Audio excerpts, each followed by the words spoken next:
book, Bhagavad Gita,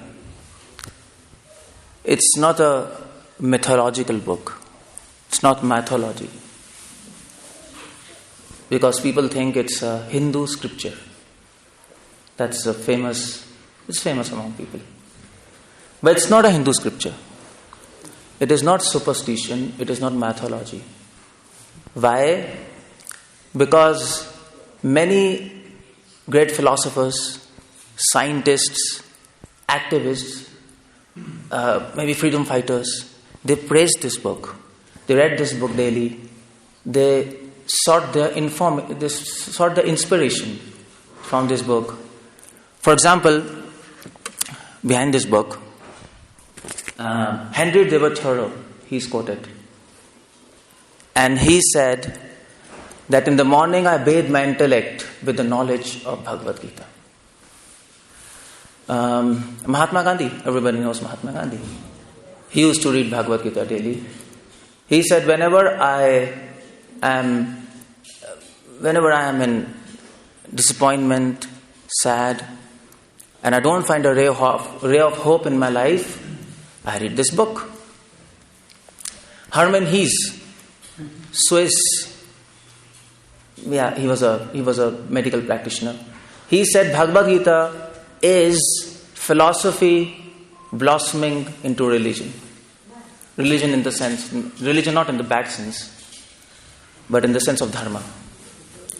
And many philosophers, for example, Northfield Whitehead, he said, Bhagavad Gita is the most systematic body of knowledge ever known to mankind.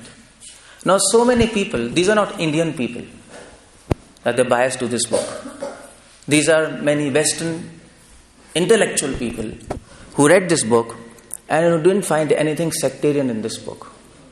Nothing mythological. They found spiritual values. They found wisdom. This book is a manual of life. We all need a manual. For every gadget we have a manual.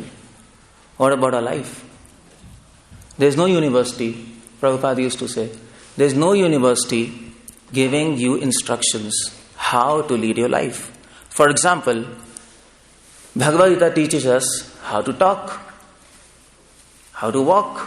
You might say, come on, do we have to learn how to talk? Well, we have to learn how to talk. For example, Bhagavad Gita says, if you want to talk, there should be 4 things. Anytime you talk, your speech should have 4 things. Satyam, Priyam, Hitam, Vakyam, Anudoegakaram. Your words should be truthful, pleasing, beneficial, and not giving anxieties to others. This is how you should talk. So this manual teaches you how to live your life satisfied, peaceful, happy, and a meaningful life. That's what we are looking for now. Ludwig Wittgenstein, he was a philosopher, and he said that after all the questions in your life, whatever question you ask yourself, there's just 2 questions you have to solve. You might solve all other questions or not solve, but 2 questions you should solve. What is life? And what is the meaning of life? And that's pretty much what we want. That is 18 chapters and 700 verses of Bhagavad Gita. Bhagavad Gita, 18 chapters are 18 steps to self-realization. Every verse of Bhagavad Gita, this is the mind of God. He's showing you how He thinks, what He wants from us. Every verse of every word of Bhagavad Gita is realizations and wisdom. Every full stop of Bhagavad Gita is important. That's what this book is. When you read, you'll understand. If you want to know cake, what's the taste of cake? What do? Cake, you call it cake here? Okay, cake. Pudding? Okay. If you want to know the taste of pudding, what do? You eat it. Simple. If you want to know what's there in this book, what do? You read it. Simple. But I'm going to give you some kind of understanding of this book, some kind of logic. What's happening in this book? in the 18 chapters, and then you will have some idea. And then when you read this book, it will be easy to enter this book. Now, what is first chapter all about? First chapter is observing the armies. That's the name of the chapter. So Arjuna and Krishna, Pandavas and Kauravas. That's, everybody knows, there's a battle. There are Pandavas on the other side, Kauravas, Krishna is there, Arjuna is there. Battle is going to start, and Arjuna denies to fight. Now, it might seem Bhagavad Gita is all about war and killing. Krishna says, Arjuna, fight and kill all the Kauravas. But if you really think about, if you really read the first chapter, Bhagavad Gita is not about killing. It's all about observation. First chapter is Duryodhan and party, Kauravas. They want to fight for the kingdom. Arjuna denies to fight for the kingdom. Both of them are thinking by their own idea. Duryodhan is thinking, I'll fight. Kauravas are thinking, we'll fight and get the kingdom. His perception. Arjuna is thinking, I'll not fight. I'll go to the forest. I'll meditate. Stop this killing. Stop this war. I want to be peaceful in mind. And that's what he wants. He proposes this solution to Krishna. Let not this fight happen. He is thinking from his own perception. This is what we are doing. We are observing this world from our own intelligence, own plans, own desires. And Bhagavad Gita is all about, Krishna instructs Arjuna, leads him to the 18th chapter, and finally convinces him that, see, life is not all about what you think. Life is all about what I think. That's Gita all about. Krishna says to Arjuna, Arjuna, if you lead your life by your own plans, by your own desires, by your own perceptions, you will be unhappy, as you are now. So, Kauravas were bad, Pandavas were good, but Bhagavad Gita explains us, rise above good and bad. Both good and bad, Prabhupada explains in the first chapter, they come from our own ideas. For us, something is good, something is bad. Today we were hearing the lecture of Prabhupada. Prabhupada was saying in the lecture, water is, in summers it is hot, it is pleasing. In winter it is cold, it is discomfort. No? Same water. So your own ideas, which are not aligned with God, they may be good or bad. They will lead to suffering. That's first chapter all about. So Krishna wants to convince Arjuna, Arjuna, you have to fulfill my desire, not your desire. We have so many plans now in life. We have our own desires. We want to fulfill. Some people want to become good, some people want to become bad, some people want to become... We have so many desires. But Krishna, we have to understand what is Krishna's desire. That's the perfection of human life. If you can understand what Krishna wants, what God wants from us, that is called Krishna Consciousness. To be conscious of Krishna, to be conscious of desires of God. How do you know what God desires? That's here in this book. Now what He desires... Anyway, afterwards. So He says, what is His desire? He just have two desires. All desires are based on two desires. That's all. Mercy and love. That's all. God wants to give mercy to conditioned souls. And He wants His devotees to love Him. That's what He wants. So, He wants to help people in this world to understand how to love Him. That's mercy. From His own causeless mercy. And He wants His devotees to love Him and show to the world how should we love Him. That is Bhagavad Gita all about. So Krishna asks Arjuna, Arjuna, you fight. Not because you have to fight.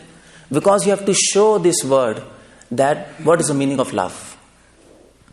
Love means service and sacrifice. That's love all about, no? If you have your friend, if you love him, what do? You serve him. You fulfill his desires or her desires, whatever they want. That's love. And you might sacrifice. You might go out of your way to fulfill their wishes. Prabhupada says in one of his letters that love demands serving and sacrificing everything for God. That's love, no? So, well, there's no demanding of service. I think afterwards we can talk. We can talk afterwards. If I finish my talk, maybe many things can be. It will become clear as I go forward. So Krishna wants that because it helps us. It helps us to understand him, to love him. Now, Krishna is not saying, Arjuna, you fight. Because Krishna said to Arjuna, even if you don't fight, this war is going to happen. This war is going to happen. Even you fight or not fight. But I want you to fight to show this word that for me, you are ready to shoot arrows on your grandfather. There's Bhishma opposite side, no? Bhishma is his grandfather. And then his brothers and sisters. That's what is fight all about. The fight is between brothers and sisters and the family members, no? So, Krishna says, you have to show to this word that for fulfilling my desires, you can sacrifice everything. It was difficult for Arjuna. Arjuna said to Krishna, why me, Why are you choosing me? You can choose anybody in the war, in the fight, to do this war. Krishna says, no, you have to do it. And Arjuna loves Bhishma very much. Bhishma, he is in the side of Kauravas. He loves Arjuna. They are his brothers. They love each other. But, Krishna's desire is to establish spiritual, religious principles in this world. And he says, Arjuna, you shoot arrows. So, by his action, Arjuna helps us to understand, yes, for God we should be prepared to do anything, whatever he desires. So, Gita is not about fight. Gita is about sacrifice and service to God. That is Arjuna's service to fight at that time. Now, Krishna convinces Arjuna that this is the aim of life. How does he do that? That's 18 chapters of Bhagavad Gita. Why should we serve God? Why should we sacrifice for God? That's the question. No. What we are going to achieve by loving God? What do we get? Everybody wants a benefit. So that's the question. Why should I do this? Why should I have God? Why shouldn't I do what I want? It's a genuine question. That Krishna deals in 18 chapters. And he starts with the second chapter. And he starts with the knowledge of soul. He gives knowledge of soul. You know why? Because of two reasons. First, because Arjuna is very sad, depressed. He doesn't want to fight. So Arjuna gives knowledge of soul to help Arjuna. Krishna gives knowledge of soul to help Arjuna to get out of sadness and despair. Because if you're sad, you cannot understand the message. It's difficult to understand the message if you're sad. In scriptures it is said, don't advise to 4 people. Don't advise. One is, don't advise your superiors. You should take from them instructions. Second is, don't advise husband and wife. There's something happening between husband and wife. Don't advise them. It's their issue now. You'll end up in problems. If you advise husband, wife will be after you. If you advise a wife, husband will be after you. Don't advise them. Let them solve their own issue. Don't advise 2 brahmanas. 2 great scholars that are debating, don't advise them. And fourth is, don't advise a sad person. If he's really sad, because he's not going to listen to you. He's sad, he's depressed. Your advice it's wasted. So second chapter, Krishna gives knowledge of soul. He says, Arjuna, don't be depressed. Even if you're shooting arrows, soul will never die. There's nothing to be depressed. And he helps him to get over his depression so that he can explain him what is service and what is love. He can give his instructions to him. And also, Prabhupada always said, knowledge of soul is first step to self-realization. You have to understand yourself first. And then you have to understand God. And then you have to establish relationship between yourself and God. That second chapter. Arjuna makes him peaceful. Give him the knowledge of soul. Preliminary knowledge of soul. And then he goes on to third chapter. It's difficult to realize your soul, no? It's not easy. It's not easy. It's not a joke. Theoretically, we can understand that we are not this body. But realization is difficult. So what is the difference between knowledge and realization? Now, I can have this, suppose for example, we wear this shirt daily, t-shirt. Have you ever in your life confused that you're your shirt? Are you confused at any time? I'm this shirt. Never. Never. Maybe sometimes you come from your office and you're about to remove a shirt and you say, my God, I'm this shirt. I can't remove this shirt. It never happens. We are convinced we are not this piece of cloth, but we are wearing. That is realization. At realized platform, you're convinced you're not this piece of flesh. This is some flesh. We are inside this flesh. You're convinced about that. When you have knowledge, then you are confused. Maybe I'm this, maybe I'm body, maybe I'm this. But this is difference between self-realized soul and people who have knowledge. How to realize that I am not this body? There's no scientific method by which you can realize you're not this body. There's no science. Science is still struggling to understand what is life, first of all. What is life? Nobody understands. That's a big question in science. Let alone the question, what is the meaning of life? That's not there with science. So, we have to get this realization. Because if you don't understand your soul, you're not this body, then we can't be happy. We can't get connected with God, with super soul. Soul and super soul. So how to do that? Krishna begins third chapter. Third chapter is Karma Yoga. Karma Yoga means you start serving God. Now there are two ways. You can understand Him and you can serve Him. So Krishna says, you serve me because action is superior to knowledge. So Prabhupada always said in his books, all great teachers of spirituality, they prefer action and not knowledge first. You have to act for God. Because when you act, karma means action, yoga means linking. Simple. You act for God, do something for Him. And when you do something for Him, by His mercy your heart gets purified. And it gets prepared to accept the knowledge. Because if your heart is not purified and you get knowledge, then you can end up in contradictions, confusions. Bad guys, they also had knowledge. And if you read scriptures, if you read history, Ravan, people know Ravan. He had entire knowledge of Vedas. He knew everything. Meghdut, he had knowledge of Vedas. But they were bad people. They wanted to destroy the world. So you can use this knowledge to exploit people, or you can use this knowledge to understand God. So if your heart is not pure, you will not be able to understand anything. It will be difficult. So first step is serving God. Start serving Him. What is the service? What kind of service we can do? Simple. You are hearing me, that is service. No. How is it service? Because when you hear about God, He becomes happy. You're sacrificing, no? That's what I was talking about. Sacrifice and service. You're sacrificing your time. You're sacrificing your ears, hearing. You're sacrificing your thoughts. You might be sitting and you might be thinking, that's okay.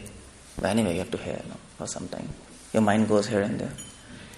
So, that's what is Karma Yoga. Karma Yoga, okay, let's serve Him. I am serving God by speaking about Him. We were serving 5 minutes before by chanting His holy names. After this program, you will serve Him by eating prasad. Very nice service, no? That's the best part of the service. That's good service. In fact, Prabhupada said, cooking is the best service you can do for God. One of the best service. Because in cooking, all your senses are engaged in service of Lord, no? Hands are engaged, cutting. Your eyes are engaged. Your nose, you smell prasad while you cook. So it's nice. And while cooking, you can sing His glories. Simultaneously, no? You can cook and sing. Traditionally, if you go to South India, all females and all of them come together. They cook for Krishna and they sing His glories. Prabhupada says in Krishna book, that's what Vrindavan, Krishna's devotees are doing. Gopis, Yashodamad, what they're doing? They're cooking and they're singing glories of God. It's so simple. Devotional service is not difficult. Difficult is application. Process is easy, application is difficult. That is third chapter. Why application is difficult? Because we are complex. That's all. We are not simple. For simple people, it's simple. For complex people, it is a little difficult. So start serving God. This is third chapter, Karma Yoga. Action. And then fourth chapter is Jnana Yoga. Jnana means knowledge. Yoga means linking. You link yourself with knowledge. When you serve God, then slowly you will attain knowledge. How? By His devotees and through Super Soul, from the heart. Krishna will teach realization. That's Jnana Yoga. First knowledge, then first action, then knowledge. Action matures knowledge into realization. That's fifth chapter. Action in Krishna consciousness. When you act for God and you take knowledge, what action is going to do? It will help you to mature that knowledge into realization. So I told 5 minutes back, now we have knowledge, I am not this body. When you act for God, that knowledge will change into realization. And you'll be convinced, yes, I am not this body, I am soul. That's fifth chapter, action in Krishna consciousness. Action and knowledge fused. So some people only serve God, only act. They don't take knowledge. That's mechanical. Some people only take knowledge, they don't act. That's philosophy, scholar. Prabhupada said, you have to fuse both. You have to act for God and you should know why you're acting, what you're acting for, what you achieve. It makes sense now. Is it? That you have to do. Because if you don't know what you're acting for, why you're acting? Simple. And you can't act for a long time. So that's a link in fifth chapter gives us a wisdom.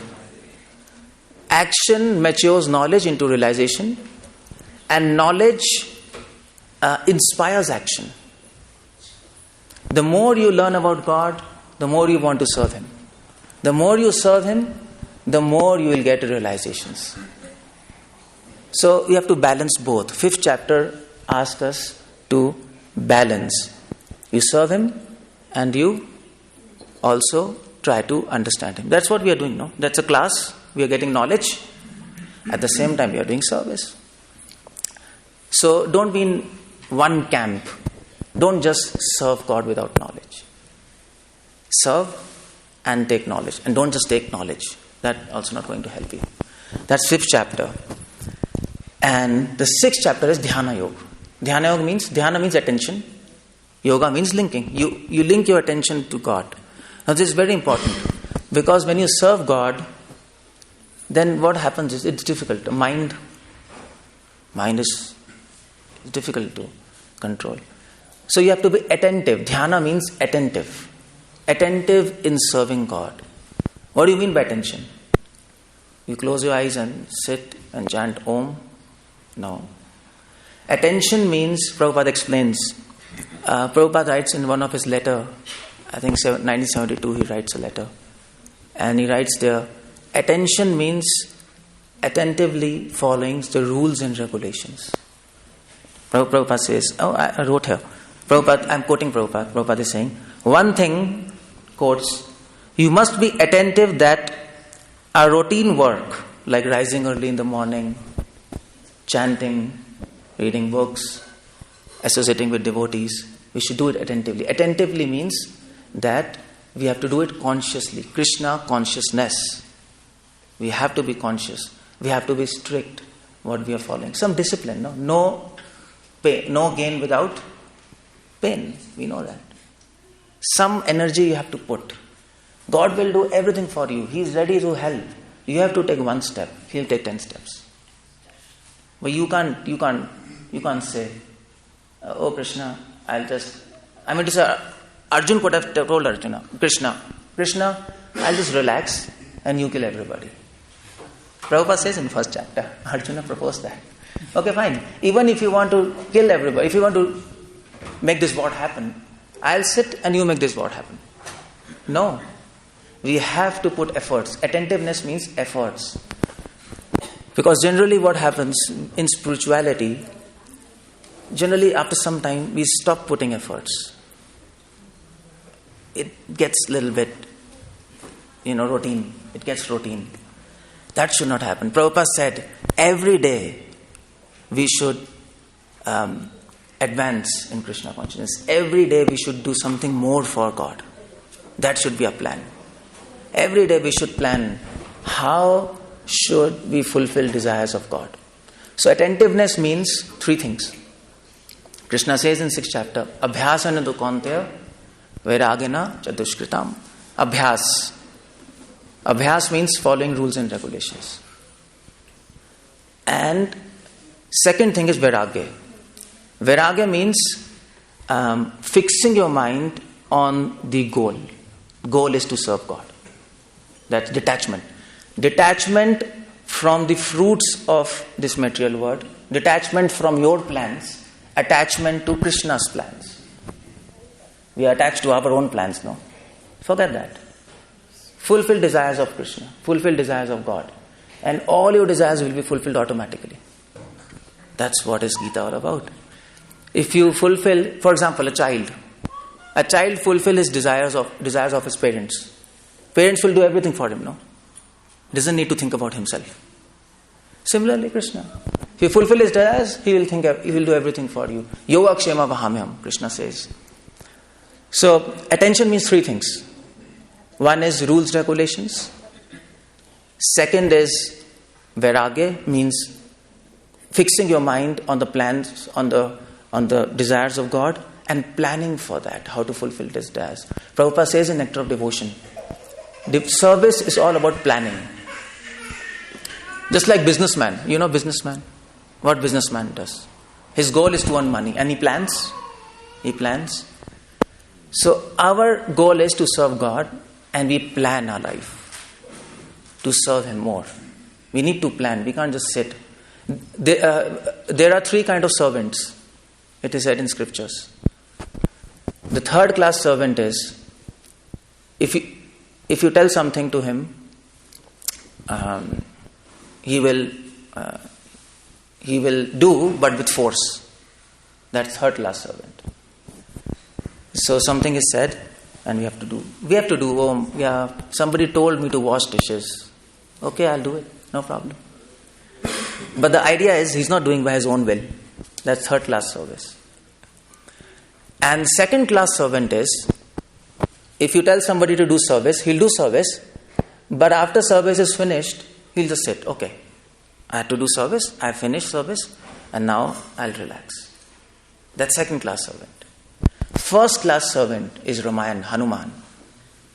It comes in Ramayana. 1st class servant is, you order him to do something, or God's desire is this, you fulfill that desire, and then you do more than that. That's 1st class servant. Like Hanuman in Ramayana. He went to Lanka to fight with Ravan, and he was ordered by Ram to get information of Sita. That's all. But what he did, he burnt Lanka. He terrorized Ravan.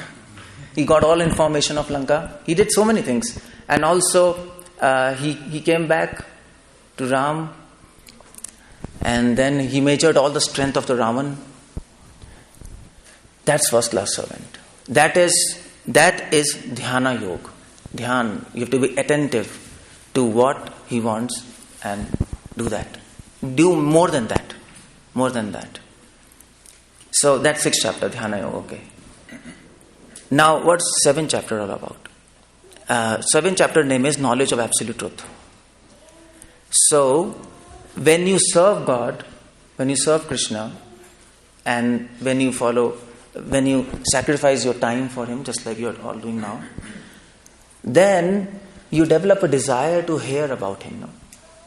The person you are serving, you want to know about Him. Is it? At one point of time? Who is God? I want to know more about Him. It's not sufficient to know that He is Krishna.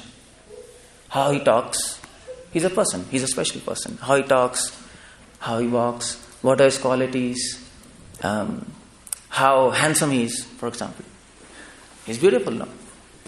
So you want to know more about Him. That's 7th chapter, Knowledge of Absolute Truth. And the 7th chapter gives you knowledge of God to help you serve Him better, to help you know Him better. That's 7th chapter. And 8th chapter, when you know Him, when you fulfill the desires of God, you develop a desire to know Him. That's 7th chapter all about. When you fulfill His desires, develop a desire to know Him. And when you develop a desire to know Him, then you develop a desire to attain Him. That's 8th chapter, attaining the Supreme. It's common sense, no? If you have a girlfriend, you start talking to her, you serve her, you sacrifice your time for her. And the more you get close, the more you want to know about her. Is it? The more you want to know about her, you ask her, okay, what's happening? Who are you? Yet tell me about yourself. Then you want to attain her. Maybe you want to marry with her, no? Develop a relationship. It's the same process with God. That's 8th chapter. That's 8th chapter. Attaining the Supreme. You develop a desire to attain Him. This is the point where true devotion begins. Desire to attain Him. That's 8th chapter. That is attachment. Now you become attached to God. You can't develop a desire to attain God without attachment. Is it? You can't say, I have so much desire to attain God, but I'm not attached to Him. It doesn't make any sense, no? It doesn't make any sense. So by 8th chapter, you're attached to God. These chapters I told you, these are steps to love of God. 18 chapters, 18 steps to the temple of love of God. These are 18 wisdom, 18 realizations, which we will go through in our life, slowly and steadily. So point will come in our life when we'll desire to attain Him.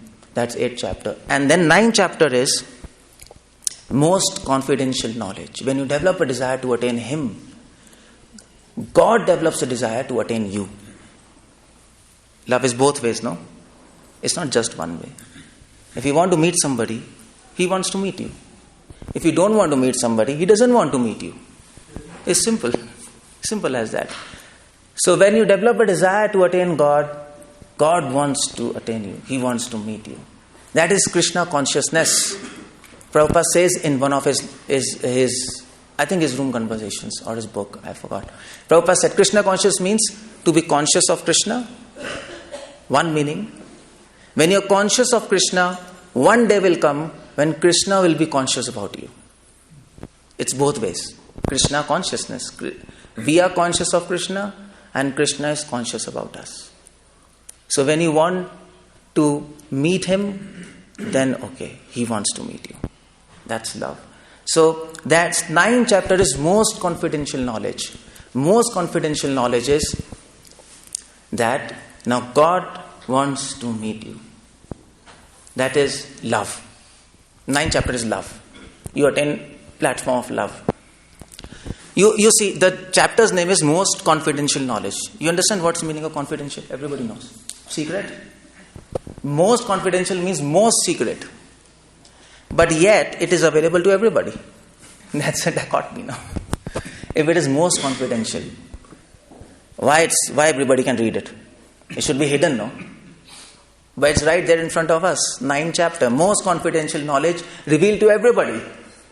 It doesn't make any sense. Oh, this is the top secret mission. And it's open to everybody can read. It's available on Google. But it's top secret mission. So that's 9th chapter is most confidential knowledge. Why? Even though it is there in front of us, we'll not be able to understand it. You need to realize it. You need to serve God to get to the point of this most confidential knowledge, this knowledge of love. You can hear about it, you can understand it, you can analyze it if you want, philosophically, theologically, theosophically, whatever you call it. But you can't realize it. Realization needs time, determination, enthusiasm, day after day, months after months, year after years. It needs patience, steadiness. It needs a man. It needs man of character to pursue this process with same enthusiasm day after day, day after day. In fact, with more enthusiasm, with an iron determination. It was said for Prabhupada that iron determination. So that's 9th chapter. Slowly you will get those realizations. Loving service to Lord. We will understand that the aim of life, meaning of life, is to desire what God desires. That's what Krishna is trying to make Arjuna understand. No? I desire this war to establish religious principles, to help people. Arjuna, you should desire the same. At this point, 9th chapter, Prabhupada says, devotee becomes one with God. One with God doesn't mean you become one. One with God means your desire and God's desire becomes one. You don't desire anything what God doesn't desire. Now Krishna desires, I told you what Krishna desires. To give mercy, that's what devotee starts desiring. He starts to give mercy. He helps people. And what do you want to make people understand? How to love God. That's what we are doing here. No? That's 9th chapter. So Gita is finished? 9th chapter finished? No.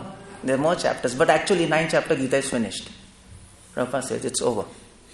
Manmana bhavmad bhakto, 9th chapter 34th verse, it's finished.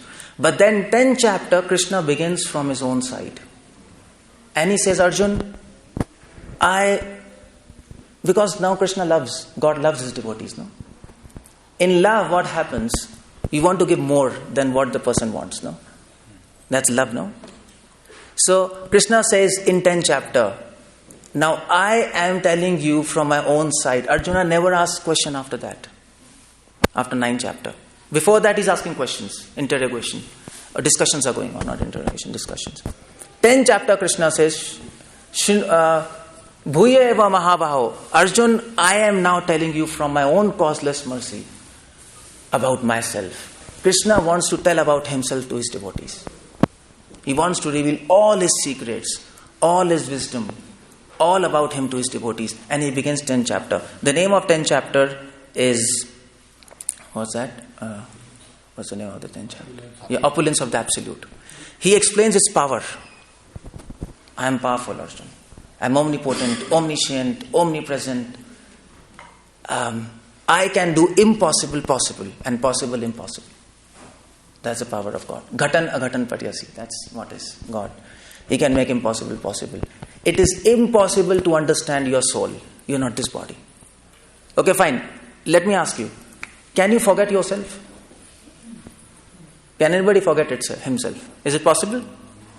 You do meditation and you try to forget yourself. It's not possible. You close your eyes and I give you a challenge. You completely forget yourself. It's possible? Not possible. But, by the way, when you sleep for 8 hours, you all forget yourself for 8 hours. Is it? All of you. In deep sleep, not in dreams. 8 hours you have forgotten yourself, this word, this body, everything you have forgotten. How? Krishna says in Gita, this is me. Matta smritir apona hamcha. I make people forget. I make them remember. By his power, you can forget your body in sleep. That is sleep. What is self-realization? You're awake, but still you can forget your body. That's self-realization. And that can only be achieved by mercy of God. By our own meditation, own power, it's impossible. It's impossible to decontact ourselves from God. We have seen coconut. This is a coconut. Now, coconut, when it becomes ripe, it separates itself from the shell. When you do like this, you will hear the voice. When it becomes ripe, it will separate itself from the shell. That's a devotee.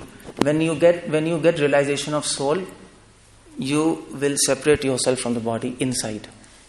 Yes, this is the secret of Bhagavad Gita. You can call it mysticism, you can call it spirituality, but this is possible. You will be 100% realized. This is a machine. You're sitting in this machine, and you're separate from it. Simple. That is 10th chapter. Krishna says, understand my power. I can make impossible possible and possible impossible. 10th chapter. And then Arjuna asks question to Krishna. Krishna, can you show me your power? That's okay. You're talking so many things. Well, I don't believe you. Arjuna is a skeptic. People are skeptic now. I want evidence. Evidence. And observable evidence. That's science. Observation, hypothesis, experimentation, theory. I want evidence. 11th chapter, Krishna gives evidence. He shows his power. Universal form. This is my power. He shows everything. But at the same time, God is not everything about power. 12th chapter is devotional service. Then Krishna says, I'm not only powerful, but I'm sweet. 12th chapter, he tells his sweetness. Isn't it? If you only know power of Krishna, power of God, you get fear. But fear is not about devotional service. God doesn't want you to get fear. He wants you to love Him. So 12th chapter is sweetness. He tells to Arjuna, Arjuna, I'm sweet. If you read 12th chapter, Krishna gives options to Arjuna. Arjun, you fix your mind upon me. If you have read Gita, 12th chapter, 8th verse. If you cannot do this, follow regulatory principles of devotional service. If you cannot do this, help my devotees. If you cannot do this. Krishna is so nice. He gives options. That is his sweetness, no? That's sweetness. If you really think about it, it's sweet. Just like a teacher. If a teacher goes to nursery, you have nursery here? Oh, yeah, okay, fine. Yeah. So in America, we have kindergarten. So in kindergarten, teacher is there, and there's so many children playing. And then teacher somehow makes learning fun. No? You can't make kids learn like that. Like scolding and sit. They'll not sit. So the teacher devises many plans, ideas to make kids learn. So Krishna makes many plans, many ideas to help us learn. That's his sweetness. That's his causeless mercy. Only a sweet person can handle children. No? That's why mothers can handle children, not fathers. Fathers, come on.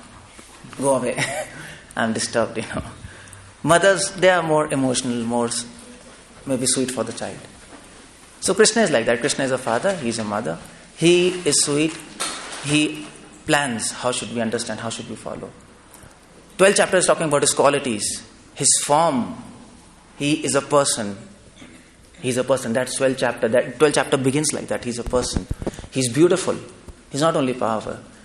We don't have to just fear him. That's not his devotional service. You have to love him. You can't love a powerful person. You love a sweet person. No? So, 12th chapter is sweetness. 10th is his power. 12th is sweetness. So Gita is finished? No, still there is. Now what's there in Gita more? It's finished, no? You love Krishna. You serve him. You understand you have to sacrifice for him. You know him now, his power, his sweetness. Finish. No, there is problem. Problem is that we are in this material world. And here, there are problems, there are obstacles. You will want to do, but there will be obstacles. So there are two obstacles, 13th chapter and 14th chapter. One obstacle from within you, another obstacle from outside you. When you start understanding God, you start serving him, you start loving him, try to realize your soul, try to realize him, there will be obstacles. It's not a royal road. It's not that you will do and things will happen. Now what are the obstacles? 13th chapter is nature, enjoyer and consciousness. First obstacle is from within you. Somebody asked God, why do you destroy this world? So God says, I don't destroy this world. You are sufficient to destroy yourself. That's what he said. We don't know what's good for us. We should admit it. That's all. That's the starting of spiritual life. In the morning we were hearing, Prabhupada was saying, we don't know. Let's admit that. God knows because His knowledge is infinite. No? He knows. He knows past, present, future. He can plan a life better. Is it? We can't plan a life better. If we would have planned a life better, why would we end in frustration, anxieties, so many problems day after day, loneliness? That's people here. No? So lonely. So much problem everywhere. So 13 chapters talking about problem within yourself. There's a problem within us which is stopping us to realize God. And what's that problem? That problem is we ourselves.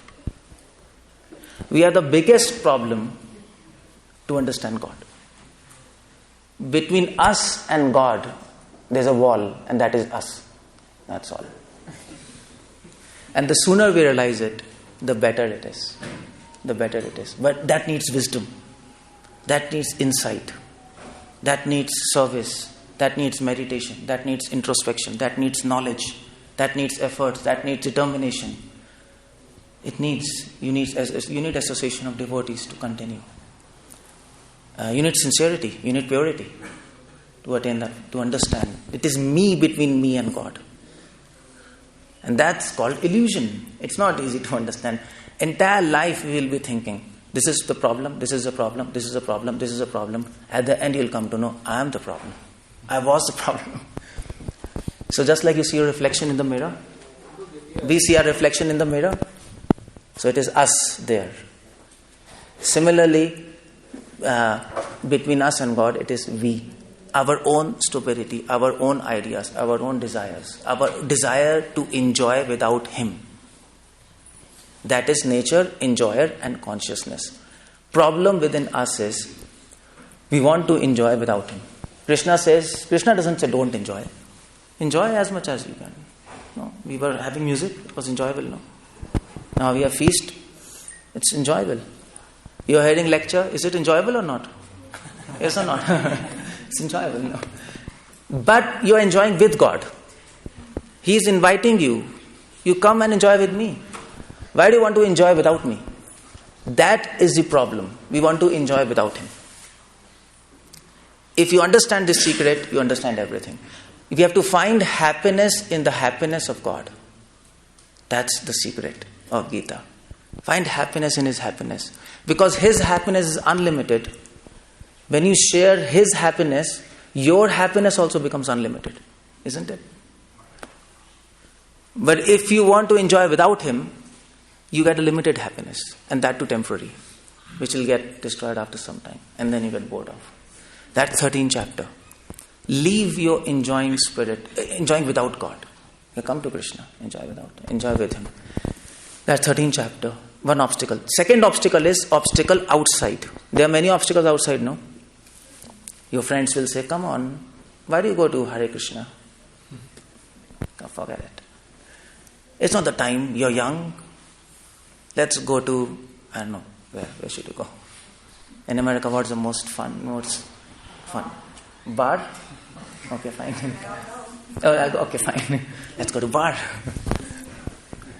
So that's some kind of obstacle. That's 3 modes of material nature, 14th chapter. 3 modes of material nature. Outside, modes of working outside. People in passion, people in ignorance.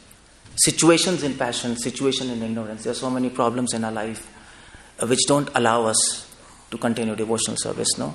Our own diseases, bodily problems. There are problems. Outside, inside.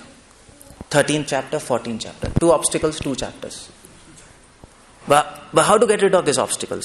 Okay, Krishna gives a solution. 15th chapter is a solution. Yoga of Supreme. That's a name, Yoga of Supreme. Krishna says, fine, it's very easy to get rid of obstacles. What you should do? Asanga shastrena dridena chitva. That verse comes. If you want to get rid of obstacles, there's just one secret. Associate with my devotees. Association. Without association, it is impossible to get rid of these obstacles. Because you might think I'm alone, but nobody is alone. No, nobody is alone. If you're alone, you're not alone. You are with your mind. And mind is the greatest enemy. So nobody's never alone. But we have to choose association. Either you choose yourself or you choose devotees. I told you, biggest obstacles we know. If we are alone, we are associating with ourselves. That's a problem. If we associate with ourselves, we don't know what's good for us, what's bad, and we start thinking something. Associate with devotees. Take some guidance. Everybody needs teacher. Today morning we were having a Prabhupada's lecture. All points. Excellent lecture. Prabhupada was saying, everybody needs a teacher. No? For medicine, you need a teacher. For maths, you need a teacher. For chemistry, you need a teacher. For spirituality, you need a teacher. Why do you need a teacher? Because there are many things. Oh yeah, somebody asked Prabhupada, why do we need a teacher? You know what he did? That disciple was asking. So Prabhupada caught hold of his ear. Ear? Twisted it. And he said, books cannot do this. That's why you need a teacher. You need a teacher. We need, to say, although we are in adult body, but we are all child. We don't understand Krishna. We are like children. Our consciousness is not developed. We are like babies. We are playing here. Although it's not a place to play. This is a place to learn and increase your wisdom and experience. That's this place all about, this material world. This world is a big laboratory where you undergo many experiences in life and you learn from that.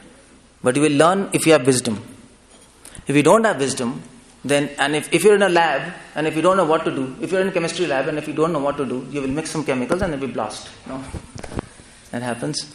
So you should know what to do. So this is a big lab. You should know what to do. If you know what to do, you can mix experiences of your life, get wisdom out of it. If you don't know what to do, you will have experiences, good, bad, and you get frustrated. Your mind will blast. That's why many people are having brain hemorrhages today. You know brain hemorrhage? It's a problem. So that's 15th chapter. And then, so Gita is finished? Finished? No. Then what's left? We have obstacles. We got the solution to get rid of obstacles. Pretty much that's okay.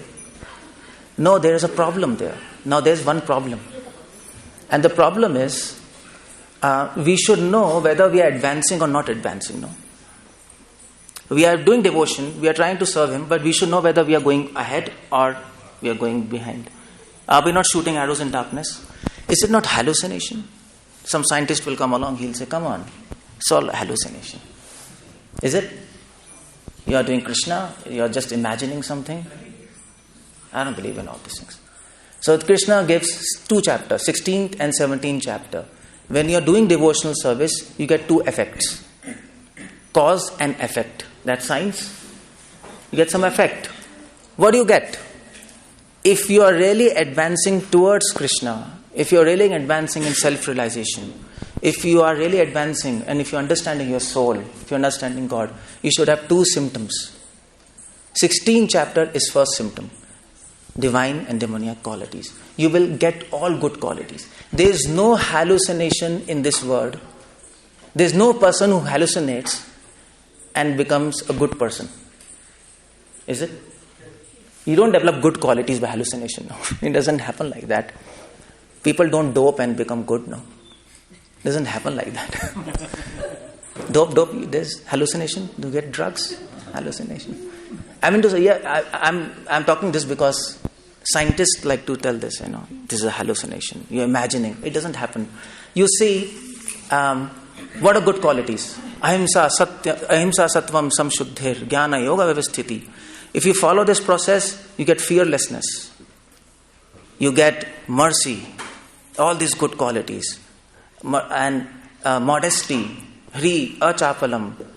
Your mind is fixed, determined, and then generosity, compassion.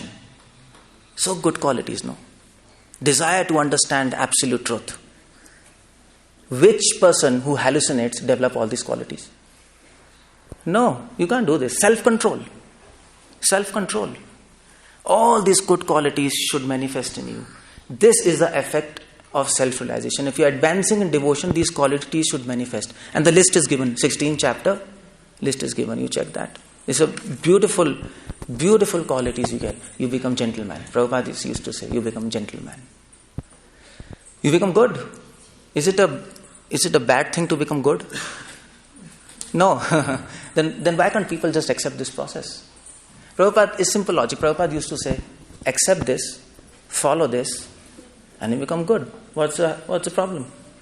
Prabhupada always used to say, no, what's the problem? So scientists, they do some experiment. This is an experiment, okay, you can do an experiment. Chant, read, and the first effect is, develop all good qualities, you become happy, you become peaceful, you become satisfied. Simple. So go and read that list, you become fearless. That's first effect. Second effect is 17th chapter. 17th chapter is divisions of faith. And your faith matures. Your faith becomes strong. What is strong faith? Strong faith is faith based on knowledge. That is strong faith. Strong faith doesn't mean that you break this table. I believe in Krishna. Yes. I have fracture. It's not like, believe in Krishna. No, it's not like that. Faith, mature faith means faith based on knowledge. Shastra Nipuna, Prabhupada says there. You get all realizations. You get realizations and wisdom. Whatever God wants to reveal to you, He will do that. That's faith. Your faith matures. Your faith is beyond passion, ignorance, beyond even goodness. That's 17th chapter. 2 effects of advancement in devotional service. It's not imagination, it's not hallucination, it's a real process. You know what? Can you tell me when people hallucinate, what they hallucinate? Okay, if somebody has hallucination, can you predict what type of hallucination he'll have? No. You can say you're imagining, but what you will imagine, don't know. But Bhagavad Gita gives you steps. 18 chapter, 18 steps. I was talking about that. If you follow this process, this step you will achieve, like this step, then this step, then this step, then you'll get realizations. It's all documented. It's a process. And that process you follow, you can walk on the steps, go to Temple of Love of God. That's 18th chapter. 18th chapter is, when you get all these symptoms, you get, what is 18th chapter? What's the name of 18th chapter? Perfection of renunciation. Perfection of renunciation. What is renunciation? Renunciation doesn't mean you leave everything. Renunciation means you become attached to God. Love. You renounce your ideas, not things. That's where Bhagavad Gita started. Arjuna has his own idea. I don't want to fight. Kauravas have their idea. We want to fight. Krishna says, you both are foolish. Forget it. You listen to my idea. And that is 18th chapter. Perfection of renunciation. Renunciation becomes perfect when you leave your ideas and try to understand ideas of God. Perfection of renunciation. And that is what love all about. That's love, no? Love. Perfection of renunciation.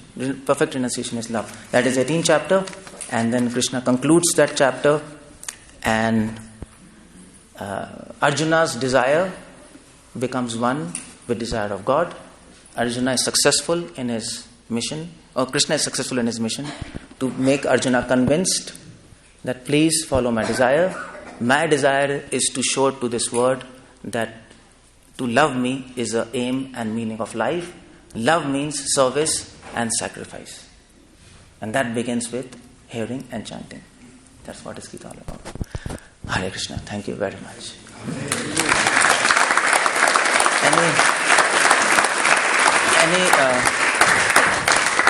Any questions, by the way? I'm 2 minutes up on time, but can we take one question or something? If anybody wants to ask. Yeah, anything anybody wants to ask, otherwise. Yeah, Mataji. From reading the 3rd chapter, you can understand that the perfection of karma yoga is to work and offer the fruits of your labors to Krishna. Mm-hmm. But actually our goal is Bhakti yoga, which is working for Krishna. Yeah. So how can we live our normal lives, not living in an ashram, but living as a householder or independently from the temple, engaging in normal work? How can we turn that into bhakti yoga instead of making it karma yoga? Simple. Prabhupada says, give money. Householders, you know what? As a sannyasi, as a full-time, it is said in scriptures, what happens in household life? People are working. Their heartbeat is connected where? One is the heartbeat, one is connection with Krishna, and another is connection with your bank account, no? Is it? When dollars go down, your heartbeat goes down. Dollars go up, that's okay. And that's natural. So that is why the duty of householders is charity.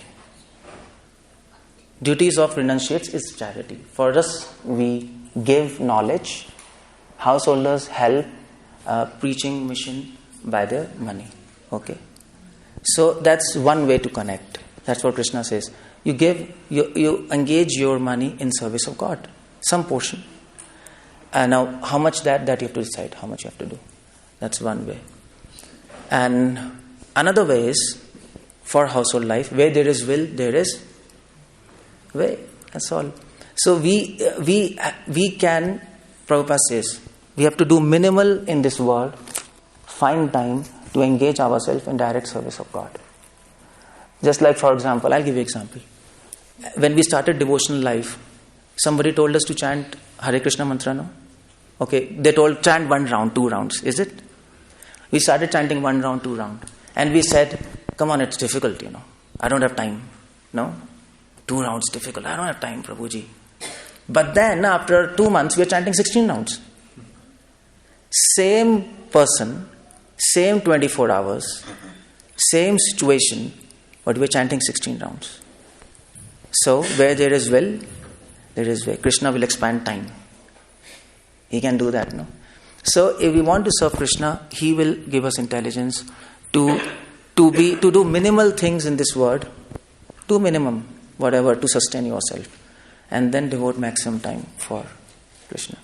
That's 2 advice for household life. We can take our time.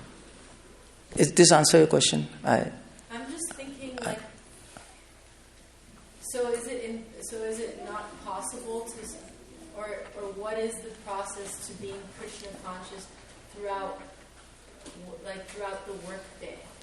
Oh, it's possible. You say you should give some money and some time and with your will. But time. While you're engaged in work, no problem. While engaging in work, see, I'll tell you.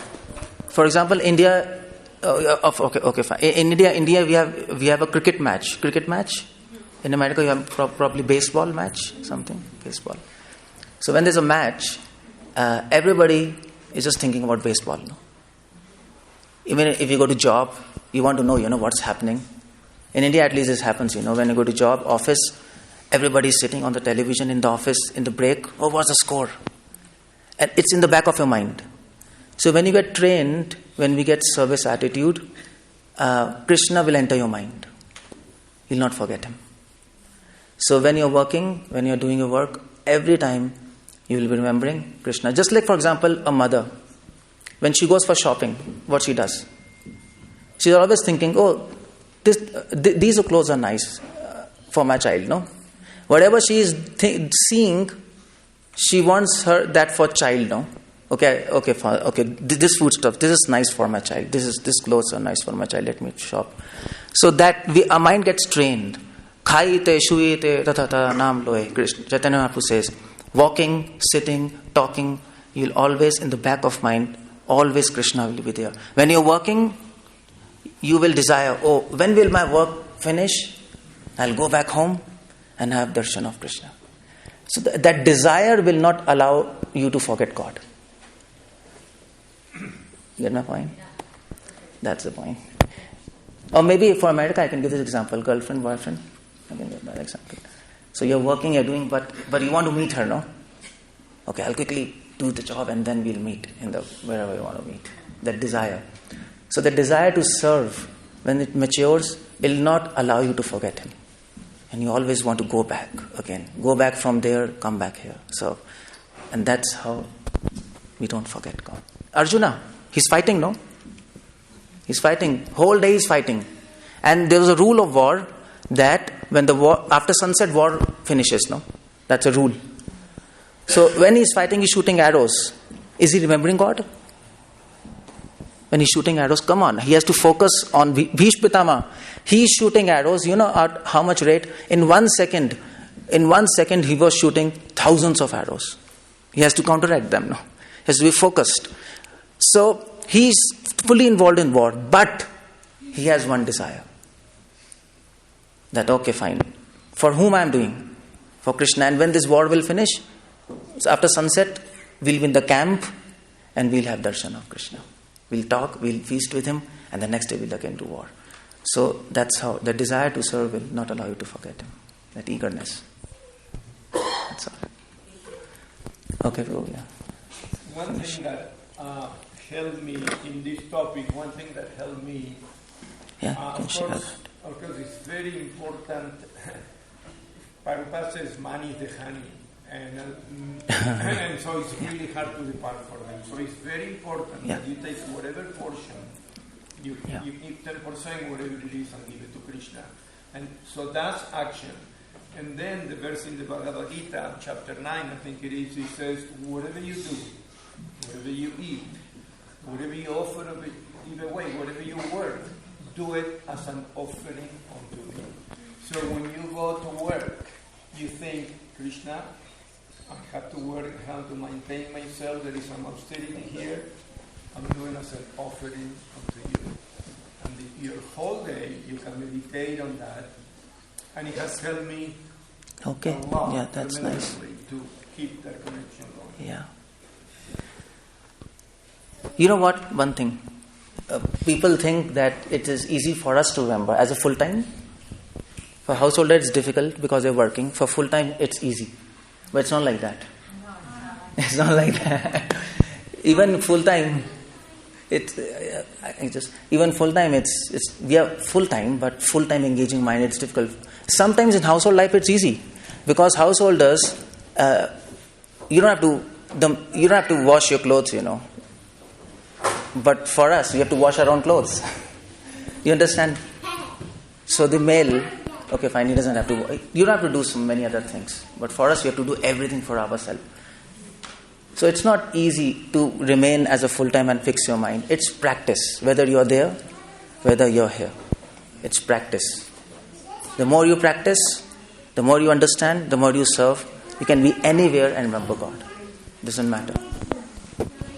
That's one thing. She had to speak something. Mataji, you... I was just going to say that Srila Prabhupada never expected that everyone would live in the... Of course, yeah, you're right. You're right, yeah. So it's practice, yeah. So you can actually be Krishna conscious, not being in an ashram. Yeah, of course I mean to say. Of course, many full-time devotees are there in temple, but their mind is... That can happen, no? You don't think illusion is here also. It's right here, but because Krishna is here, so it doesn't act. If Krishna is here, it doesn't act. That's the idea. Yeah, I was just going to tell her, like, one thing, what really makes it easier for me to remember almost all the time. I'm not all the time. But I work in a CPA firm, and basically I have to concentrate on my job. And then instead of listening to any other music, I only listen to Hare Krishna chants. Nice. So that is really helpful. I have 8 hours of listening to Hare Krishna chants, but at the same time, I'm also fixing my mind on Krishna. But I'm doing my work. And at the same time, it's like my offering to my work is basically also to Krishna. So I'm meditating on. You know what? Okay, fine. I have another secret for that. But I didn't want to say that, but that point has come. Let me just tell you. Oh. Okay, fine. I'll give you an example. If you have a cut in your finger, suppose you have a cut in your finger, then you get a lot of pain, and you're shouting, I want to go to hospital, and Suddenly you get a call. And on the call, somebody tells you, see, your house is on fire. And your bank, everything is robbed. Your all money is robbed. You'll forget this, no? Immediately, you'll forget this. To hell with this card. Sorry to say that.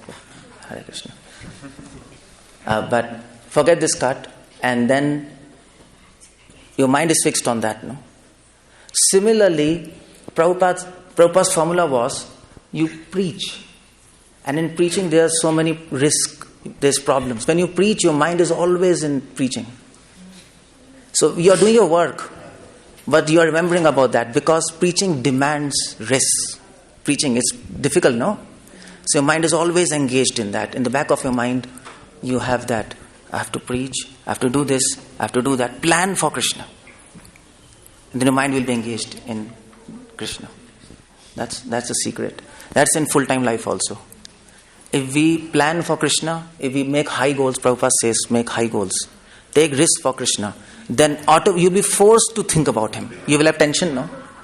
Spiritual tension. You have to create spiritual tension for yourself. And then your mind is fixed on Krishna. Am I clear? Yeah. I have a really big secret, and that's whatever you do. Oh, really? With love. And Everybody has. like all the things to be. So whatever you're doing, no matter what you're doing, do it with love and grace. Everything will be okay. Okay, thank you for that. Okay, thank you very much, everybody. Thank you for listening.